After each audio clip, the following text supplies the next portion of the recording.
नमस्कार, आप देख रहे हैं न्यूज़ फ़ोल्डर और मैं हूं आपके साथ गुलशन सैफ़ी। दोस्तों लगातार बीते दिनों आपने यमुना को लेकर खूब ढेर सारी खबरें देखी, लगातार अखबारों के पूरे पेज यमुना की खबरों से अटे पड़े थे। वो तस्वीरें जो यमुना की आपने कभी नहीं देखी, वो आपको दिखाई गईं, वो आपको समझाई गई। आपको बताया गया कि यमुना का पानी आपके घरों में घुस आया है, यमुना का पानी आपके घरों तक आ गया है। लेकिन दोस्तों ये सवाल आपको खुद से करना होगा कि क्या यमुना का पानी हमारे घरों में आया या हम अपना घर यमुना के पानी में ले गए? यमुना ने हमारे घर पर अतिक्रमण किया या हमने यमुना की ज़मीन पर अतिक्रमण किया? ये ऐसे कई सवाल हैं जो दिल्ली वालों को खुद से करने चाहिए। दोस्तों सीधी-सी बात है कि अगर हम बात करें उत्तर प्रदेश की, जो दिल्ली से सटा है, वहाँ भी यमुना और गंगा उफान पर थी। अगर हम बात करें हरियाणा की, तो वहाँ भी लाखों लीटर पानी इसलिए छोड़ा जा रहा था कि क्योंकि वहाँ भी कुछ नदियाँ उफान पर थी। अगर हम हरियाणा से ऊपर चलते हैं हिमाचल की ओर, तो हिमाचल में भी व्यास नदी का बुरा हाल है। वहाँ भी बाढ़ जैसी स्थिति है और अगर हम बात करें असम की, तो असम में तो 1192 गाँव जलमग्न हो गए। लेकिन 5 लाख लोग प्रभावित होने के बाद भी आपने कभी मीडिया में खबरें नहीं देखी, आपने कभी उनको फ्रंट लाइन पर नहीं देखा, आपने कभी उनको हेडलाइन पर नहीं देखा। दिल्ली वालों के लिए मीडिया कर्मियों के दिल में कुछ ज़्यादा ही जगह है और नेताओं के दिल में भी दिल्ली को लेकर काफ़ी दर्द है। इसके लिए दिल्ली वासी होने के नाते आप खुद पे गर्व और खुद को सौभाग्यशाली समझ सकते हैं कि आपको एक्स्ट्रा कवरेज मिलता है।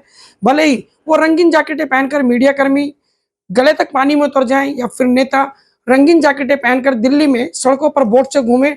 और सवाल तो यही है कि कवरेज तो आप ही को मिल रहा है, खुश भी आपको होना पड़ेगा, आप मुस्कुराइए क्योंकि आप दिल्ली में हैं। अब हम बात करते हैं यमुना की कि आखिर यमुना की ये स्थिति कैसे हुई?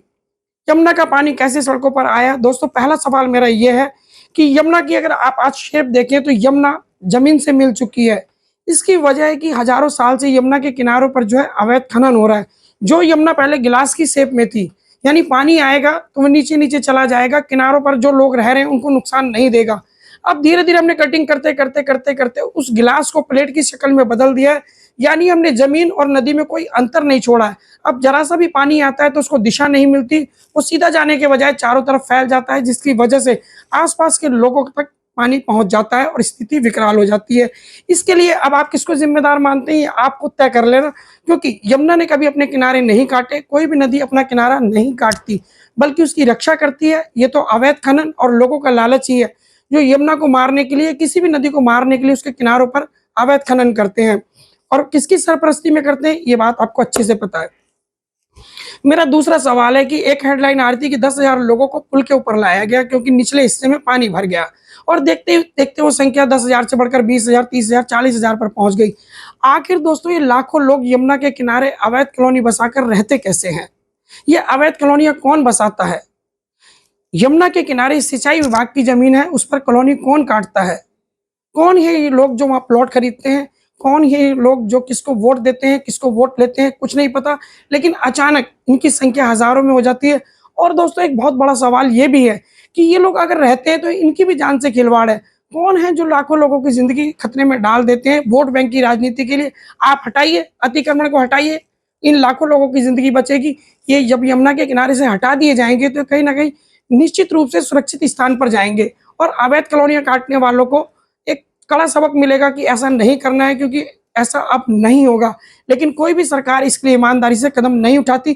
खैर सरकारों के लिए बात करना बेईमानी है क्योंकि करना तो हमें ही है और आपको ही है। सरकारें तो हमें सिर्फ़ एक विचार दे सकती हैं, एक मंच दे सकती हैं, उस पर हम ज़्यादा चर्चा नहीं करेंगे।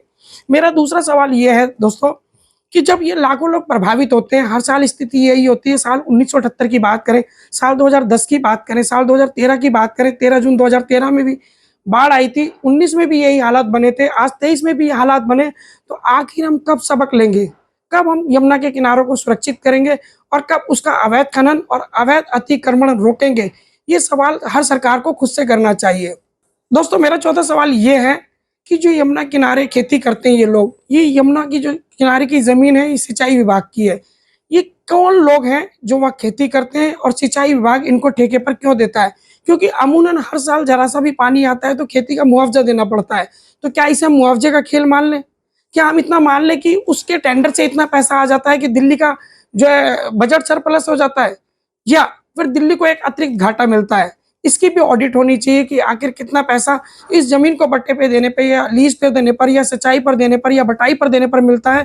क्या उतने पैसे से दिल्ली का भला होता है या उसके उलट उससे ज़्यादा इनको मुआवजा देना पड़ जाता है। ये अपना आप में खेल है। इस खेल को भी आपको समझना होगा। दोस्तों, आपदा प्रबंधन के नाम पर एक स्मार्ट भ्रष्टाचार इस देश में होता है कि अगर आपदा के समय जो पैसा लगाया गया, तंबू, बल्ली, टेंट वगैरह, जैसे ही बाढ़ नीचे उतरी, पानी नीचे उतरा, वो बाढ़ वाले लोग अपने स्थान पर पहुंच जाते हैं और वो बल्लियां और तंबू फेंक दिए जाते हैं, जिनका कोई हक हिसाब नहीं होता।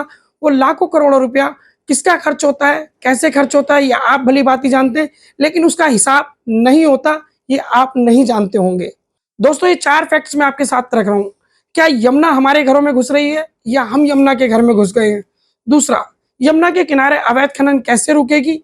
तीसरा, यमुना के किनारे बसी अवैध कॉलोनियों को कैसे हटाया जाएगा, कैसे इन लोगों को दूर किया जाएगा? चौथा, ये जो यमुना के किनारे खेती करते हैं, ये सिस्टम कब बंद होगा और कब लोगों को दिल्ली में यमुना के किनारे सिंचाई विभाग खेती करने से रोकेगा या लीज पर देना बंद करेगा? अगर इन सवालों के जवाब मिल जाते हैं तो दिल्ली में निश्चित रूप से यमुना को लेकर के एक अच्छी स्थिति और अच्छी खबर बन सकती है। दोस्तों, मैं आपके साथ एक बात और शेयर करना चाहूंगा कि यमुना आज हमारे घरों में आकर हमसे सवाल कर रही है कि मेरा कसूर क्या है। हजारों लाखों लोगों को, करोड़ों लोगों को जीवन देने वाली नदियों को अगर हम ऐसे ही मारते रहे, तो आपको याद ही होगा जब राष्ट्रपति एपीजे अब्दुल कलाम थे, तो वो एक योजना लेकर आए थे कि देश की सारी नदियों को आपस में जोड़ दिया जाए, जिससे कभी पानी ज्यादा हो तो कम वाली नदी में चला जाए और कम हो तो ज्यादा वाली नदी से आ जाए। ऐसे ना तो कहीं बाढ़ आएगी और ना ही किसी को परेशानी का सामना करना पड़ेगा। लेकिन वो योजना आज तक पूरी नहीं हो पाई। बिहार, हिमाचल, आसाम, उत्तर प्रदेश, दिल्ली, ये तमाम कई ऐसे राज्य हैं जहां हर साल बाढ़ आती है और बाढ़ के इस पीछे के खेल को ज़्यादा समझने की ज़रूरत नहीं, इस पर दिमाग लगाना भी बेकार है। लेकिन अगर आप यमुना से करते हैं प्यार और आपको लगता है कि आप यमुना के लिए कुछ कर सकते हैं, तो इस वीडियो को फॉरवर्ड करके आवाज़ ज़रूर उठाइए। नमस्कार।